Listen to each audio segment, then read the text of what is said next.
출애굽기 20장 1절부터 6절입니다. 네, 제가 1절 말씀 읽겠습니다. 하나님이 이 모든 말씀으로 말씀하여 이르시되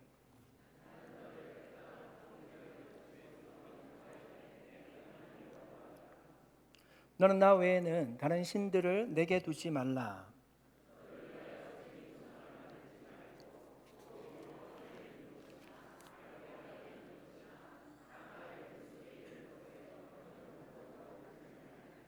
그것들에게 절하지 말며 그것들을 섬기지 말라. 나 내 하나님 여호와는 질투하는 하나님인즉 나를 미워하는 자의 죄를 갚되 아버지로부터 아들에게로 3, 4대까지 이르게 하거니와 나를 사랑하고 내 계명을 지키는 자에게는 1000대까지 은혜를 베푸느니라. 아멘. 잠깐 기도하겠습니다.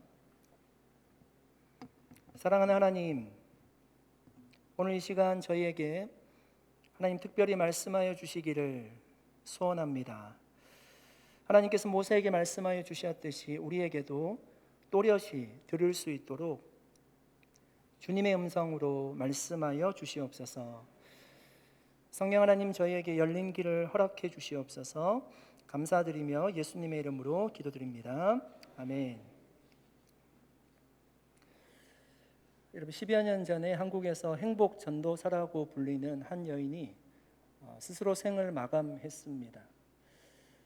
정말 충격적이었던 것은 그녀가 오랫동안 병치레를 하고 있었는데 생을 스스로 마감하려고 한다는 마음이 있다는 것을 알고요. 그녀의 남편이 그녀와 함께 동반 자살을 선택했다는 것이었습니다. 그녀는 희망과 행복을 주제로 한 26권 정도의 책을 집필했습니다. 많은 사람들이, 고통 속에 있던 많은 사람들이 그 책을 보면서 위안과 용기를 얻었습니다. 그런데 갑자기 그녀가 그렇게 세상을 떠나고 나자 많은 사람들이 충격을 받았습니다. 과연 우리가 쫓고 있는 행복이라는 것이 무엇일까 생각해보는 기회가 되었습니다. 사랑하는 여러분, 인간의 행복은 어디서부터 시작될까요? 모세가 기록한 창세기, 출애굽기, 레위기, 민수기, 신명기 5권의 성경을 모세오경이라고 합니다. 그 모세오경을 다른 이름으로 율법서라고 부릅니다. 하나님께서 이스라엘 백성들에게, 하나님이 우리에게 주신 율법의 말씀이 기록되어 있기 때문입니다. 오늘 우리가 읽었던 말씀은 율법 중에도 가장 중요한 핵심인 십계명의 앞부분입니다. 그러니까 율법의 의미를 함축적으로 보여주는 가장 중요한 율법의 핵심이라고 할 수 있습니다. 여러분, 십계명은 크게 두 부분으로 나눌 수가 있습니다. 1계명에서 4계명까지는 하나님과 이스라엘, 하나님과 우리 사이에서 일어나는 우리가 지켜야 될 의무에 대해서 말씀하고 있고요. 5계명에서 10계명은 사람과 사람 사이에서 행해야 될 그 의무들에 대해서 말씀을 하고 있습니다. 여러분, 우리가 이런 10계명의 구조를 통해서 알 수 있는 것은 무엇일까요? 먼저 하나님과 우리의 관계가 바로 세워지는 것이 가장 중요함을 알 수 있습니다. 하나님과의 관계가 바로 세워질 때만 사람과 사람 사이의 관계가 바로 정립될 수 있다는 말씀입니다. 여러분, 지난 주간 독립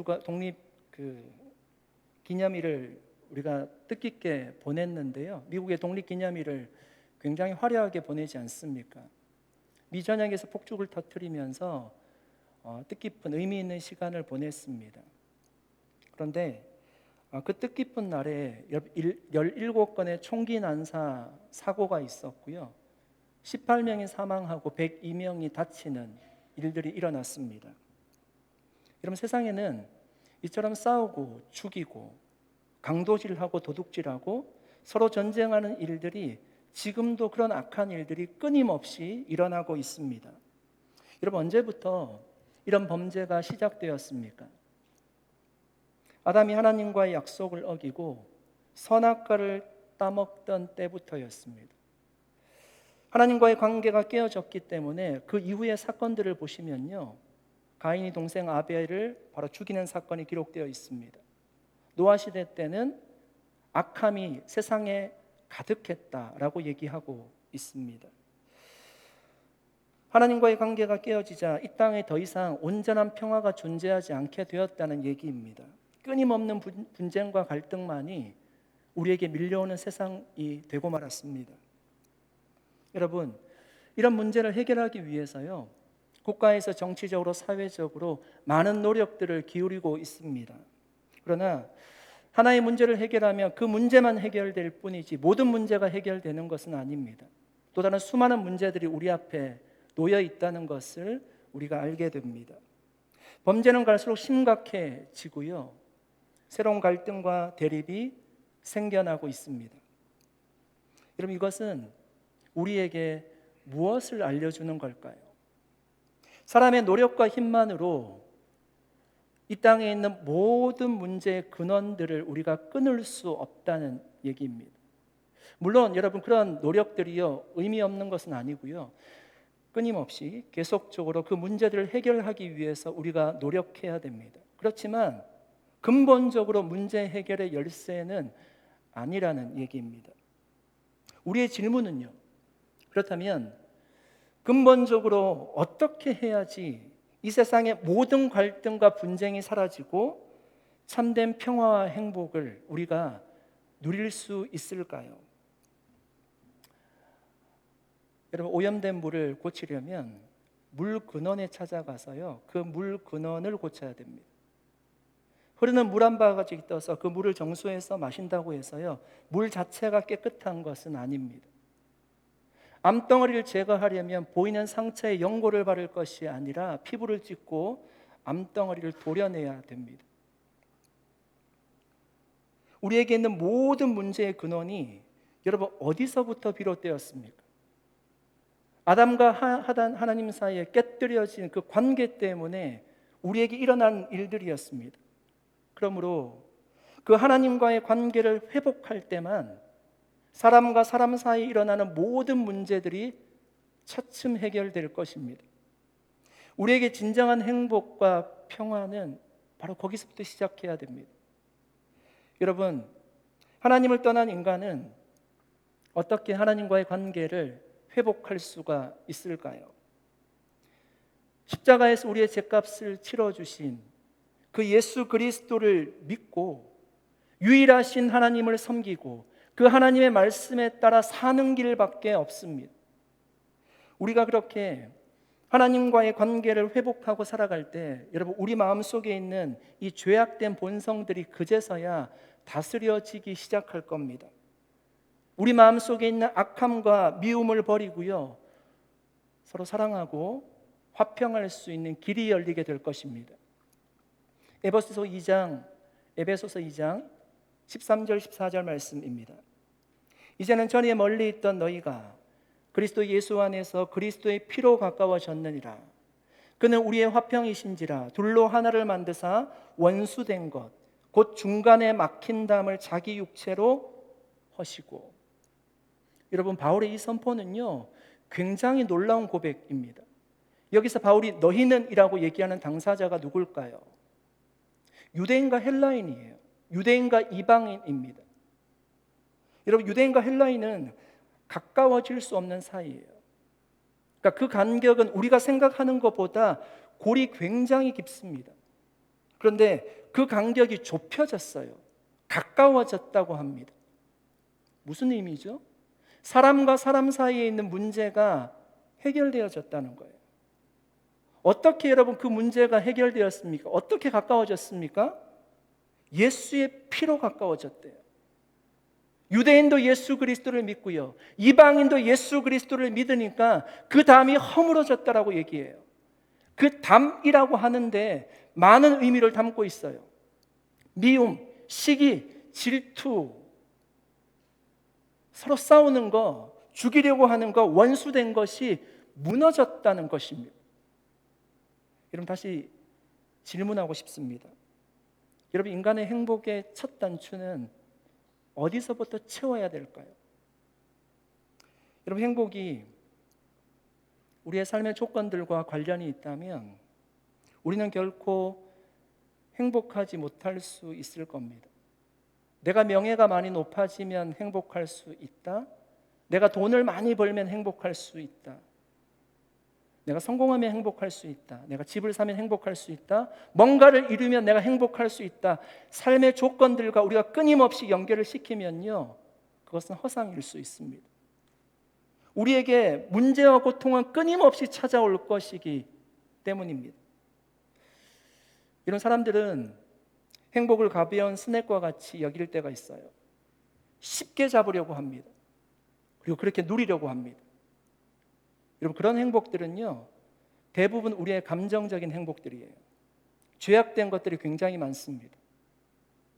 일시적으로 그런 행복들을 추구하면 우리의 마음에 만족을 줄 수 있지만 그런 감정들은 곧 사라지는 감정들입니다. 여러분, 성경이 말하는 행복은 이런 행복과는 거리가 멉니다. 때로는 여러분, 우리가 다 경험하고 있지 않습니까? 우리의 인생에 쓰디 쓴 한약과 같은 어려운 일들이 있어요. 그런데 그때도 행복할 수 있다는 것입니다. 직장을 그만두게 되고요, 사업이 어렵게 되고요, 건강이 좋지 않고요, 누군가의 죽음의 소식이 들려오고요, 정말 마음 붙일 데 없이 외로운데 그때도 내가 무너지지 않는 게 하나님이 우리 손을 붙들고 계시다라고 말씀합니다. 하나님과의 관계가 연결되어 있으면요, 그때도 우리가 포기하지 않고요, 행복을 누릴 수 있노라고 얘기하고 있습니다. 여러분, 우리의 행복의 첫 단추는 하나님과의 회복된 관계로부터 시작되는 줄로 믿습니다. 그래서 우리에게 주어진 인생의 숙제가 있어요. 한 사람도 예외 없이 누구에게나 주어진 인생의 숙제예요. 그 숙제는 우리가 먼저 하나님과의 관계를 바로 세우는데 집중해야 된다는 겁니다.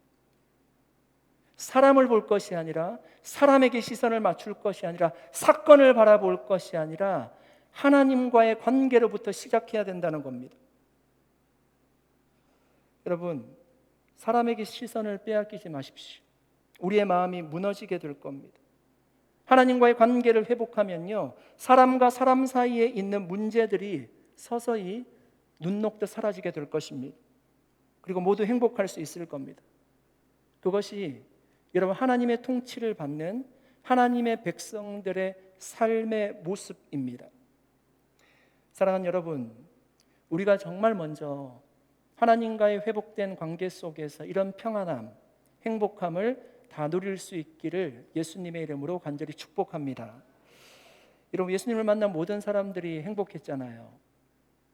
병에서 치유받은 사람들이 행복했고요, 귀신들이 떠나간 사람들이 행복했고, 인생의 문제를 안고 있던 사람들이 예수님과 상담을 통해서 행복했습니다. 그런데 이런 문제가 해결되었기 때문에 행복하지 않았어요. 물론 행복했죠. 그런데 그 근본 행복의 원인은요, 예수님을 만났기 때문에 행복한 것입니다. 다른 말로 하면 하나님과의 관계가 회복되었기 때문에 행복할 수 있었다는 말씀입니다.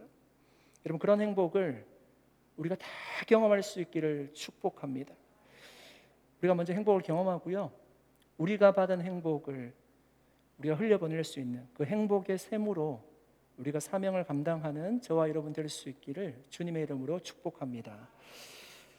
하나님이 이스라엘 백성들에게 성결하라고 말씀하셨고요, 경계선을 지키라고 말씀하셨고, 울리는 나팔 소리로 하나님의 임재가 있음을 알려주셨습니다. 우레와 번개와 빽빽한 구름이 산 속에 가득할 때 하나님이 불 가운데 임하셨습니다. 그리고 첫 번째로 말씀하신 것이, 명령하신 것이 오늘 본문 3절 말씀입니다. 그러니까 10계명의 말씀 중에 제1계명인데, 그러니까 율법 중에서 가장 중요한 말씀이라고 할 수 있습니다. 하나님 뭐라고 말씀하셨죠? 너는 나 외에는 다른 신들을 내게 두지 말라. 여러분, 이스라엘 백성들이 살았던 애굽이란 국가는요, 다신론 국가예요. 모든 곳에 신이 있습니다. 그 신의 역할이 다 다릅니다. 그러니까 내가 복을 받으려면요, 많은 신을 섬겨야지 내가 복을 받을 수 있는 겁니다. 그러니까 그런 문화 가운데 살았던 사람에게 하나님이 뭐라고 말씀하세요? 너희는 나 외에는 다른 신들을 내게 두지 말라라고 말씀합니다. 이스라엘 백성들이 앞으로 들어갈 가나안 땅도요, 가나안 족속들이 이미 섬기는 많은 신들이 있었어요. 대표적인 신이 우리가 잘 알고 있는 바알 신이죠. 풍요를 약속하는 신입니다. 바알과 함께 항상 등장하는 신이 아세라라는 신이잖아요. 다산을 약속하는 신입니다. 밀곰 몰록이라는 신이 있는데 불의 신이었어요. 그 신에게 사람들이 인신 제사를 드렸어요. 그 신을 기쁘게 하기 위해서 제사를 드렸습니다. 아스타롯, 풍요와 사랑의 여신이었어요. 그 밖에도 수많은 가나안 땅에 있던 사람들이 섬기던 신이 있었습니다. 여러분, 이스라엘 백성들이 지금 가나안 땅에 앞으로 들어갈 거잖아요. 그 땅에 들어갔을 때 얼마나 이런 신들의 마음을 빼앗기기가 쉬울까요? 복을 받으려면요, 여러 신들을 섬겨야 될 것 같습니다. 그들이 평생 동안 살아온 애굽에서 자신의 눈앞에 보였던 것이 많은 신전이었어요. 그 문화와 아주 비슷한 곳이 가나안 땅이었습니다. 그런데 하나님은 반대로 말씀하시는 거예요. 너희는 나 외에는 다른 신들을 가까이 하지 말고 멀리 하라는 겁니다. 섬기지 말라고 얘기하십니다. 여러분, 이스라엘 백성들이 이 말씀을 처음으로 들었을 때요, 지금 첫 번째 말씀이잖아요. 어떤 마음이 들었을까요? 그렇지, 당연하지. 내가 하나님의 백성이니까 하나님만 섬겨야지 라고 생각하는 사람들이 없지 않았겠지만, 저는 많은 사람들이 의문을 가졌을 거라고 생각합니다. 여러분, 애굽에 400년 동안 살았어요.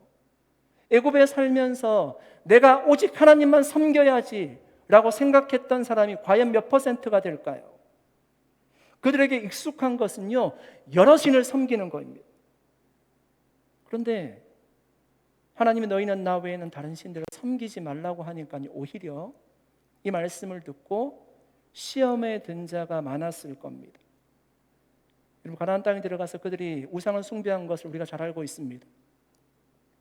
마음속에 정말 그래야 될까라고 생각하는 이스라엘 백성들이 많았다는 얘기입니다. 십계명의 두 번째 계명은 4절 말씀입니다.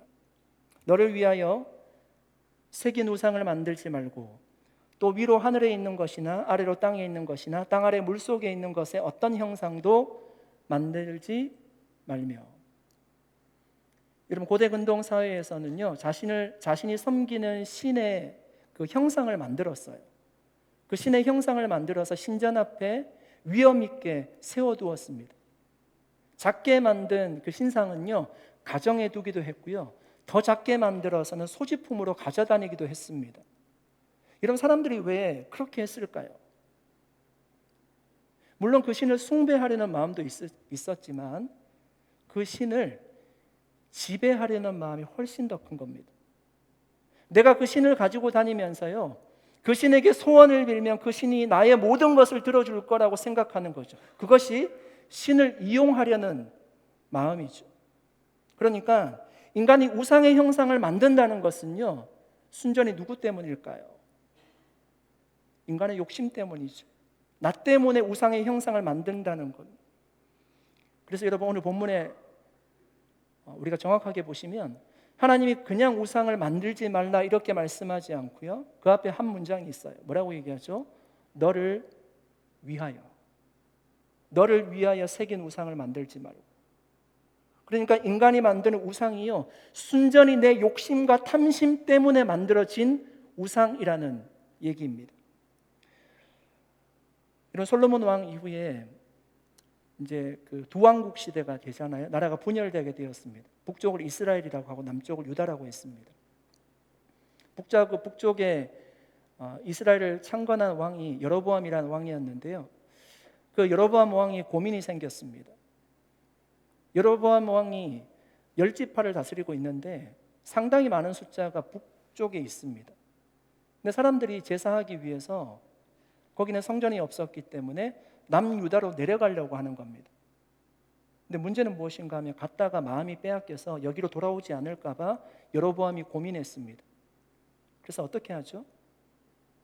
북쪽 이스라엘 두 지역에, 베들과 단이라는 두 지역에요, 성전을 세우고요, 금송아지 우상을 만들어 두었습니다. 그리고 사람들에게 얘기하는 겁니다. 거기 내려가지 않아도 된다고. 베델과 단에 가서 그 우상 앞에 절하면 하나님을 섬기는 거라고 얘기했습니다. 여러분, 왜 여로보암이 베델과 단에 금송아지 우상을 만들어 두었을까요? 백성들을 위하는 것입니까? 아닙니다. 본인의 정치적인 입지가 흔들리지 않기 위해서 그 욕심과 탐심 때문에 베델과 단의 우상의 신전을 만들어 둔 것입니다. 여러분, 우리는 단순히 불상과 같이 보이는 어떤 형상 앞에서 절을 하거나 고개를 숙이는 것이 단순한 우상 숭배라고 생각할 수 있지만, 우상 숭배는요, 우리의 마음에서부터 시작되는 겁니다. 우상 숭배는 우리의 욕심과 탐심으로부터 시작하는 겁니다. 그래서 바울 사도는 이렇게 경고하고 있습니다. 골로새서 3장 5절 말씀입니다. 그러므로 땅에 있는 지체를 죽이라. 곧 음란과 부정과 사욕과 악한 정욕과 탐심이니 탐심은 우상 숭배니라. 이런 바울이 분명히 경고하고 있어요. 탐심이 우상 숭배래요. 탐심을 다른 성경에 보니까 욕심으로도 번역하고 욕망으로도 번역했어요. 그러니까 우상 숭배가 어떻게 시작됩니까? 내 마음에서 탐심과 욕심과 욕망으로부터 우상 숭배가 시작이 된다는 거예요. 그러니까 달리 말하면 우상 숭배를 하지 않으려면 내 마음을 잘 다스려야 된다는 거예요. 내 마음에 일어나고 있는 그 욕심과 탐심이 하나님을 향한 것인지 내 욕심 때문에 일어나는 것인지를 잘 살펴보라는 것입니다. 그것을 멀리할 수 있으면 우리는 우상 숭배를 하지 않을 수가 있습니다. 주기철 목사님이 신사참배를 하시다가 여러 차례 평양경찰서에 붙잡혀서 많은 고문을 당하셨습니다. 마지막으로 붙잡혀서 평양경찰서에 가셨습니다. 그때 사모님이 이제 면회를 가게 됩니다. 이미 심한 고문을 당했기 때문에 본인 힘으로 걸을 수가 없었어요. 간수의 등에 업혀서 면회장으로 나왔습니다. 그때 오종모 사모님이 목사님을 보시면서 이렇게 말했습니다. 당신은 꼭 승리하셔야 합니다. 결단코 살아서는 이 붉은 문 밖을 나올 수 없습니다. 바로 그날 밤 9시경 목사님이 하나님의 부르심을 받았습니다. 그때 목사님의 나이가 48세였습니다. 목사님이 소천했다는 얘기를 듣고요, 산정은 교회에서 결정한 것이 있습니다. 목사님을 위해서 기념비를 세우고 동상을 세우자. 그리고 정문 앞에 세워두자. 그리고 나중에는 기념관을 세워서 순교한 것을 기념하자라고 결정했습니다. 그때 오정모 사모님이 이 교회의 결정을 알고요, 결사반대했습니다. 사모님이 이렇게 말했습니다. 주기철 목사님은 우상 숭배에 반대하다가 돌아가셨습니다. 그런데 교회에 그분의 기념비와 동상을 세운다면 교인 중에 그 앞에 절을 하고 꽃을 놓아드리고 우상처럼 섬기고자 하는 이들이 생길 겁니다. 이는 옳지 않을 뿐더러 주기철 목사님은 오히려 욕되게 하는 일입니다. 교인들이 교회에 들어서면서 오직 하나님만 생각해야지 주기철 목사님을 먼저 생각한다면 이는 주기철 목사님이 스스로 우상이 되어 교인들 마음을 흐리게 하는 일이 됩니다. 여러분, 이 문장을요, 가족의 입장에서 한번 생각해 보십시오. 내가 만약에 가족이라면 내가 사랑하는 사람이 먼저 하나님 앞에 순교로 부름을 받았는데 그 기념비와 동상을 교회 앞에 세워둔다면 어떤 마음이 들까요? 그 죽음이 헛되지 않은 죽음이었고 자랑스러운 죽음이었다는 것을 가족의 입장에서 느끼게 될 겁니다. 그냥 자기가 부정하지 않으면요, 그런 일들이 지금 일어나고 있는 겁니다. 그런데 사모님이 생각할 때 단 한 명이라도 그 동상 때문에 오히려 하나님을 바라보지 못한다면 그것은 우상 숭배일 수 있다고 마음속에 다짐했다는 겁니다. 그래서 그 마음을 다 내려놓은 것입니다. 여러분, 욕심이 있었다면, 그냥 가만히 있었다면 교회 결정대로 그렇게 되었을 겁니다. 이런 우상 숭배라고 하는 것은 멀리 있지 않고 우리의 마음에서부터 시작된다는 겁니다. 여러분, 사람이 하나님을 위해 존재하는 것이지 하나님이 사람을 위해 존재하는 것이 아닙니다. 이것을 헷갈리지 말아야 됩니다. 하나님이 사람을 위해 존재한다라고 생각을 하면요, 그 하나님을 자기 뜻을 이루는 방편으로 우리는 이용하려고 할 거예요. 내 마음에 탐심과 욕심이 일어날 때마다 그 하나님을 이용해서 내가 뭔가를 이루려고, 찾으려고 하나님을 이용하게 될 것입니다. 만약에 여러분 그 하나님이 그 욕망을 채워주지 않는다면요, 하나님 앞에 불평하게 되고 또 다른 신을 찾게 될 것입니다. 그것이 바로 성경에서 말하는 우상 숭배라고 얘기하는 겁니다. 여러분, 왜 하나님은 우상 숭배를 하지 말라고 말씀하실까요? 우상은요, 인간의 욕망을 자극하는 거예요. 물질적인 축복과 풍요와 번영을 줄 것처럼 유혹합니다. 육체적인 쾌락에 빠져들게 만들어요. 그런데 그런 우상 숭배의 결국은 어떻게 될까요?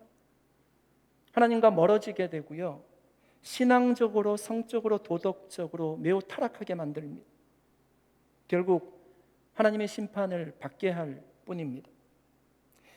사랑하는 성도 여러분, 여러분을 유혹하는, 탐심을 자극하는 우상 숭배에는 무엇이 있습니까?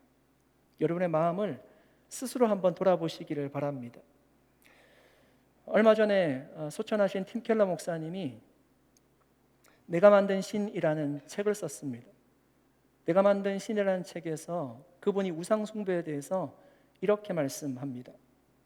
인간은 과거부터 현재 이르기까지 끊임없이 우상 숭배의 역사를 만들어 왔다. 형태가 있는 조각상이나 자연물에 기도하는 행위가 그 대표적인 예이다. 하지만 오늘 살아가는 현대인들에게 이보다 더 깊숙이 그리고 더 넓게 퍼져 있는 가짜 신은 내 마음속의 집착 혹은 열망이다. 너무나 간절히 원해서 하나님보다 더 귀하게 생각하는 마음속의 모든 것, 그것들이 전부 내가 만들어낸 우상이다. 그러므로 쾌락과 성공이 삶의 이유라고 속이는 오늘날의 문화는 우리로 하여금 내면의 우상을 끝도 없이 숭배하도록 유혹한다. 마음속 가짜 신들을 유일신이신 하나님으로 바꾸지 않는 한 우상은 그 대상만 바뀔 뿐 지속적으로 당신의 영혼과 삶을 갉아먹을 것이다. 따라서 우리의 전 인격이 예수의 복음을 바라보아야 끝도 없는 우상 숭배와 비로소 결별할 수 있다. 사랑하는 여러분, 하나님은 우리에게 독점적인 사랑을 원하세요. 온전한 사랑을 원하십니다. 그래서 우상에게 마음을 두지 말라고 말씀하는 겁니다. 우상 숭배를 하면 믿음에서 떠나게 됩니다. 하나님이 나 외에는 다른 신을 두지 말라, 우상을 만들지 말라고 말씀하신 이유는 하나님이 우리를 부모의 심정으로 사랑하시기 때문이에요. 하나님이 우리를 가장 잘 아시기 때문입니다. 우리는 하나님과 가까이 있어야지 생명력 있는 삶을 살아갈 수가 있어요. 여러분, 성경은요, 복의 근원이 하나님이라고 말씀하세요. 우상이 모든 것을 해줄 것처럼 우리를 유혹하지만, 풍요와 다산을 약속하지만 아무런 힘이 없었습니다. 엘리야 때 여러분, 하늘에서 내리는 신이 참신이라는 대결을 하지 않습니까? 누가 이겼습니까? 아무리 춤을 추고요, 몸을 자해해도요, 불이 내리지 않았습니다. 하나님이 참신이었어요. 블레셋의 법궤가 빼앗겼을 때 다곤의 신전에 들어가죠. 그 신상이요, 법궤 앞에서 목이 꼬꾸라졌습니다. 그래도 스스로 일어나지 못했어요. 우상은 허상이라는 것입니다. 복을 줄 것처럼 얘기하지만 그것은 복이 아니었습니다. 오직 하나님만 우리의 삶에 진정으로 복을 주시는 분이심을 믿습니다. 여러분, 하나님께서 우리를 부모의 사랑으로 사랑하시는데 우리도 동일하게 하나님을 우리의 마음과 뜻과 정성을 다해서 정말 그렇게 주님만 온전히 사랑할 수 있는 그런 믿음 가질 수 있기를 예수님의 이름으로 간절히 축복합니다. 5절 말씀 제가 한번 읽어드리겠습니다. 5절입니다. 그것들에게 절하지 말며 그것들을 섬기지 말라. 나 내 하나님 여호와는 질투하는 하나님인즉 나를 미워하는 자의 죄를 갚되 아버지로부터 아들에게로 3, 4대까지 이르게 하거니와. 이런 하나님은 스스로를 가리켜서요, 질투하는 하나님이다 이렇게 얘기합니다. 여러분, 하나님이 우리처럼 감정적으로 사람을 대하시지는 않을 텐데 왜 질투하는 하나님이라고 말씀하실까요? 긍정적으로 해석해 보면 질투한다는 건 사랑한다는 것입니다. 하나님께서 우리를 그만큼 사랑하심을 표현하는 것입니다. 하나님이 세상을 이처럼 사랑하사 독생자를 주셨으니, 하나님이 자신의 외아들 예수 그리스도를 우리를 위해서 이 땅에 보내주실 만큼 우리를 사랑하세요. 그 하나님께서 우리 삶을 보시고요, 부패하고 타락해가고 우상 앞에 머리를 조아리고 마음이 쏠리는 것을 안타까워하셨다는 겁니다. 우리도 사랑하지 않는 자에 대해서는요, 굉장히 무관심하고요, 냉담하게 반응합니다. 우리 옆집에 사는 사람에게, 그 자녀에게요, 제가 징계를 하지 않습니다. 사랑하는 자녀에게 경고하기도 하고요, 징계하기도 하는 거죠. 하나님 그래서 말씀하시는 겁니다. 내 하나님 여호와는 질투하는 하나님인즉 나를 미워하는 자의 죄를 갚되 아버지로부터 아들에게로 3, 4대까지 이르게 하거니와. 여러분, 우상 숭배를 하면요, 하나님께서 그 죄값을 갚게 하신대요. 그런데 그 죄값을 그 당사자에게만 갚게 하는 것이 아니라 3, 4대까지 이르게 하신대요. 여러분, 이런 표현이 우리가 알고 있는 하나님은 정말 사랑의 하나님이신데 어떻게 이렇게 말씀을 할 수 있을까? 왜 이렇게 하나님께서 잔인하게 말씀하시는 걸까? 그렇게 생각할 수 있습니다. 6절 말씀을 한번 읽어볼까요? 6절, 나를 사랑하고 내 계명을 지키는 자에게는 천대까지 은혜를 베푸느니라. 반대 의미예요. 그러니까 우상을 숭배하지 않고 하나님을 사랑하고 하나님의 계명을 지키는 자에게는요, 천대까지 은혜를 베푸신대요. 정리를 한번 해보죠. 5절 6절을 같이 한번 우리가 해석을 해보겠습니다. 우상 숭배를 하는 자에게는 3, 4대까지 징계를 하시고요, 하나님을 사랑하고 그 계명을 지키는 자에게는 천대까지 은혜를 베푸십니다. 여러분, 하나님께서 말씀하시려고 하는 중요한 말씀의 의도가 무엇일까요? 숫자적으로 한번 비교해 보십시오.